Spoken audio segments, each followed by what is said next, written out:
Hello everyone.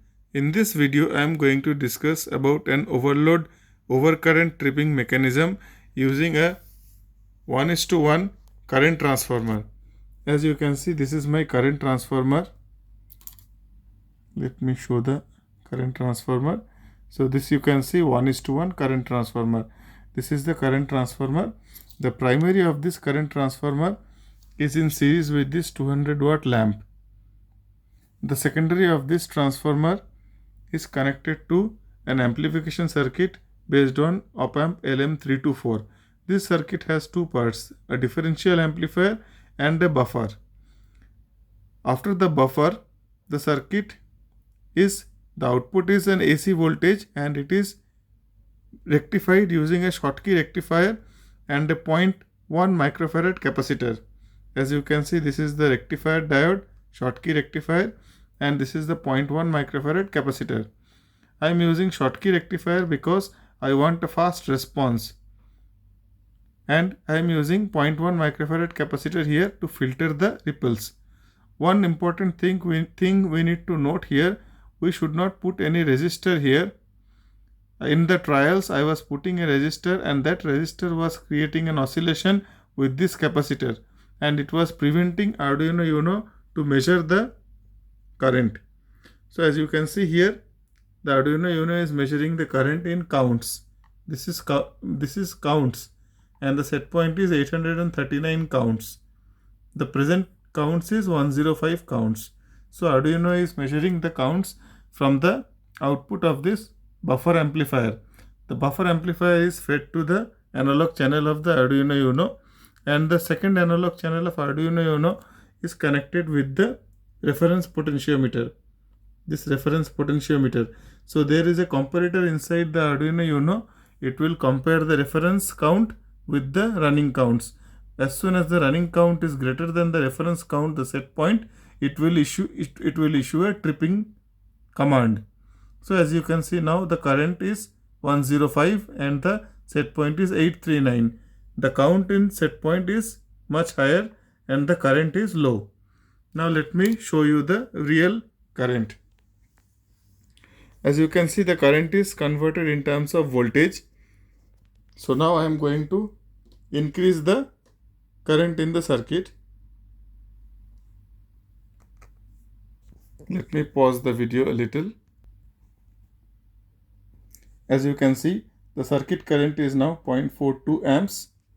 This is the circuit current meter and this is the output of the operational amplifier. So circuit current is now negligible. There is no circuit current. So I am increasing the current. So as soon as I am increasing the current, you can see the voltage at the output of operational amplifier has increased. You can see I reduced the current. This voltage is not there.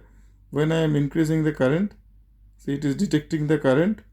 Current is increasing and this voltage also increasing at the output of the operational amplifier. Now you can see here the count has increased. The current count has increased. Now if I increase further, as you can see I am increasing further, so it has issued a trip. It has crossed the limit and it came down. So the trip got reset. You can see the limit is very close, 766 and 839. So how much current is really flowing? It is flowing 184 milliamps current is flowing. And the voltage at the output of the operational amplifier is 3.707. You can see the trip setting is very low. So if I increase now, I have increased. You can see there is a trip, overload trip. As you can see, the trip will not reset now because the value is already higher. As you can see here, the output of the operational amplifier is 4.3 volts and the circuit current is 219 milliamperes. So like this, we can make a tripping mechanism, current tripping mechanism using Arduino Uno as the tripping calculation device. As you can see, this is the Arduino Uno and the circuit is in trip condition now. So now I am going to remove the trip condition. As you can see, I am reducing the current. I am reducing the current. You can see the trip has removed. There is no trip now. Automatically the trip will remove when the current is less. We have to reset and we have to try it again with less current. As you can see, there is now the current is less. It is less than the set point. There is no trip. If I increase further, see, it has increased, it has crossed the set point and it is showing there is an overload trip. This is how a current overload tripping mechanism works. Thanks a lot. Thanks for watching.